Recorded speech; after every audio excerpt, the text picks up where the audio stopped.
এই চ্যানেল কোনো অবৈধ কার্যকলাপকে উৎসাহিত বা সমর্থন করে না। এই চ্যানেলের সমস্ত বিষয়বস্তু কেবল তথ্য ও শিক্ষামূলক উদ্দেশ্যে প্রদান করা হয়েছে।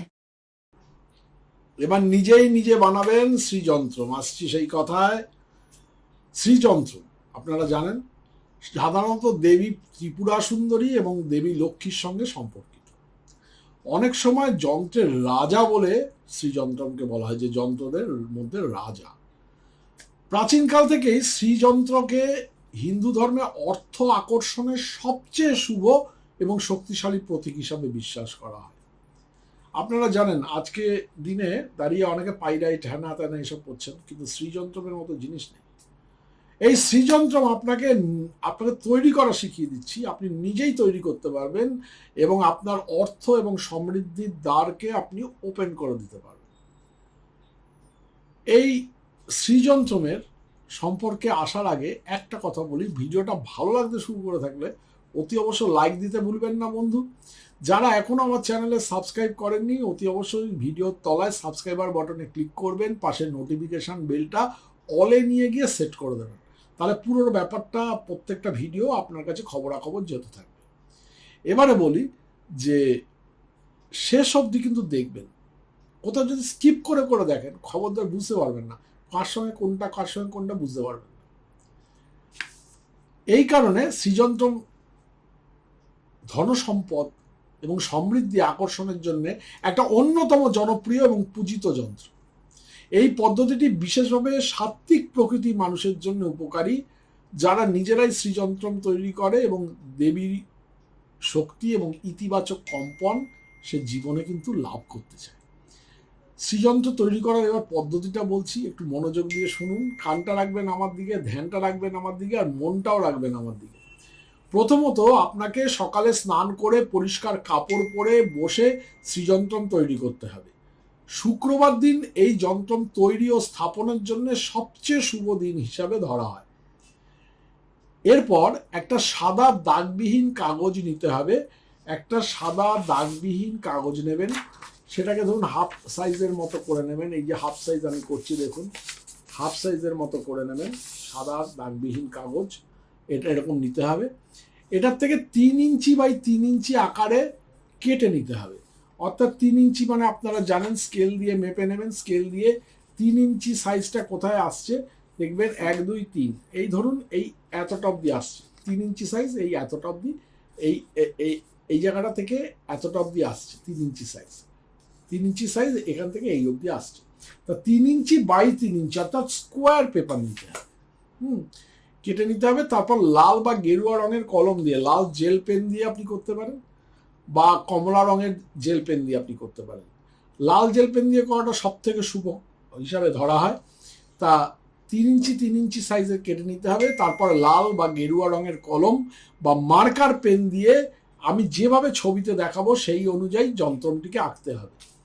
শুক্রবার দিন যখন শ্রীযন্ত্র আঁকা শেষ হয়ে যাবে তখন প্রক্রিয়াটিকে শক্তিশালী এবং এনার্জাইজ করার জন্য, একদম শক্তিশালী প্রাণ প্রতিষ্ঠা করার জন্য আপনাকে আমি একটা মন্ত্র দিচ্ছি। সেই মন্ত্রটাও আমি স্ক্রিনে দেখিয়ে দিচ্ছি।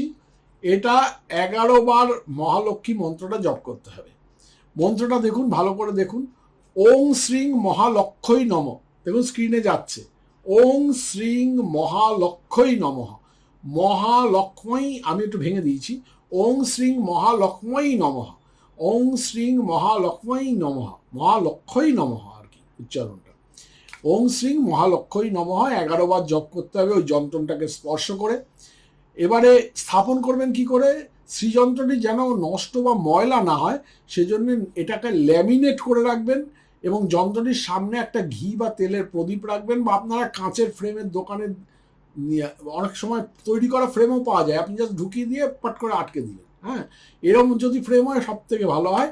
তাহলে এটা নিয়ে আসবেন কিনে দোকান থেকে, সেটাকে রাখতে পারেন। যদি একান্ত না পারেন তাহলে ল্যামিনেট করে, আপনি শক্ত করে ল্যামিনেট করে আপনার ঠাকুরের আসনে রাখবেন। শ্রীযন্ত্রটির সামনে একটি ঘি বা তেলের প্রদীপ বা দ্বীপ জ্বালিয়ে লক্ষ্মীর কাছে সুখ এবং সমৃদ্ধির জন্য প্রতিদিন প্রার্থনা করতে হবে। তারপর শ্রীযন্ত্রটি বাড়ির পূজার স্থানে বা বেদিতে, যেটা বললাম, আপনি রাখবেন, কিংবা অর্থ রাখার সিন্ধুক বা লকারে আপনি স্থাপন করে নেবেন। অর্থাৎ রেখে দেবেন। এতে করে কি হবে, প্রতি শুক্রবার শ্রীযন্ত্রের সামনে কিন্তু একটা ঘি বা তেলের প্রদীপ জ্বালাবেনই জ্বালাবেন, এবং একই লক্ষ্মী মন্ত্র ওং শ্রী মহালক্ষ্মী নমঃ যেরকম দেখিয়ে দিলাম, এই যে মন্ত্রটি অত্যন্ত উপকারী বলে মনে করা হয়। এবার যন্ত্রটির ছবি আমি দিয়ে দিচ্ছি, লাল জেল পেন দিয়ে কিভাবে লিখবেন ভালো করে দেখিয়ে দিচ্ছি। এই শ্রীযন্ত্রটি অতি অবশ্য লিখে আপনারা কিন্তু স্থাপন করবেন, এটা কিন্তু অতি অবশ্য করবেন। এবং এই যন্ত্রের প্রভাবে আপনি দেখবেন কয়েকদিনের মধ্যে থেকেই আপনার অর্থের প্রবাহ ভালো হতে শুরু করেছে, আপনার আর্থিক যত সমস্যা আস্তে আস্তে মিটে যেতে শুরু করেছে, এবং আপনি কিন্তু সত্যি সত্যি খুব উপকার পাচ্ছেন। প্রতিদিন 11 বার করে জপ করবেন ওম শ্রী মহালক্ষ্মী নমঃ। আর প্রতিদিন কিন্তু একটা জিনিস অতি অবশ্যই করবেন, সেটা হচ্ছে যে শুক্রবার দিন যেমন ধূপ বা তেলের প্রদীপ ঘুরিয়েছেন, যদি প্রতিদিন পারেন সব থেকে ভালো, ঘিয়ের প্রদীপ যদি একটু পারেন একটু ঘুরিয়ে দেবেন, একটু ধূপকাঠি ঘুরিয়ে দেবেন, দিয়ে মন্ত্রটা 11 বার জপ করে মা লক্ষ্মীর কাছে আপনি প্রার্থনা করবেন যে আমার কাছে যেন অর্থ সমৃদ্ধি আসে, আমি যেন সুখী হতে পারি, এবং আর সমৃদ্ধিপূর্ণ জীবন আমি যেন কাটাতে পারি। বুঝতে পেরেছেন? এটি অতি অবশ্যই করবেন। আর এবারে যেটা বলছি সেটা হচ্ছে, আপনাদের প্রত্যেক সময় বলি, যারা স্বর্ণচক্র ভবিষ্যৎবাণী তৈরি করতে চান তারা অতি অবশ্যই 9830 এই যে নাম্বারটা আছে 9830143048 এই নাম্বারে ফোন করে বলবেন শান্তনুদা আমি একটা স্বর্ণচক্র ভবিষ্যৎবাণী তৈরি করতে চাই, সেটা কি করে কি করব আমি বলে দেবো কি করে কি করতে হবে, 1 নম্বর। দ্বিতীয় নম্বর হচ্ছে নবগ্রহ স্নানদ্রব্য অতি অবশ্যই ইউজ করবেন। এটা অমৃতবিন্দু স্নানদ্রব্য, এটা অ্যামাজনে পাবেন। অ্যামাজনে গিয়ে যদি নবগ্রহ বাথ পাউডার লিখে সার্চ করেন তাহলে এটা পেয়ে যাবেন। 1 চিমটি মাত্র নিয়ে 1 বালতি জলের মধ্যে গুলে প্রতিদিন স্নান করলে 9টা গ্রহের কুপ্রভাব থেকে আপনি সদা সর্বদা মুক্ত থাকবেন। শুধু তাই নয়, আপনি কিন্তু কুনজর থেকে বেঁচে থাকবেন, এবং কেউ ব্ল্যাক ম্যাজিক বা কালা জাদু আপনার উপরে করে কিছু করে উঠতে পারবে না। অর্থাৎ সারাদিন কিন্তু সেই প্রভাব থেকে আপনারা মুক্ত থাকবেন। আপনারা এটা ইউজ যারা একবার করেছে তারা বারবার করে, এটা আমার গুরুমুখী বিদ্যা। অতি অবশ্যই কিন্তু আমার ক্লায়েন্টরা সবাই ইউজ করেন, আপনারা ইউজ করতে শুরু করুন। অ্যামাজনে গিয়ে নবগ্রহ বাথ পাউডার লিখে সার্চ করলে এই অমৃতবিন্দু স্নানদ্রব্য এটা কিন্তু অতি অবশ্যই দেখবেন গ্লোবাল পারচেজ ইন্টারন্যাশনাল এই নামে দেওয়া হয়েছে। এবার আসছি শোধন দ্রব্যের কথায়। শোধন দ্রব্যের মধ্যে আমার একটা ছবি দেওয়া রয়েছে, দেখতে পাবেন।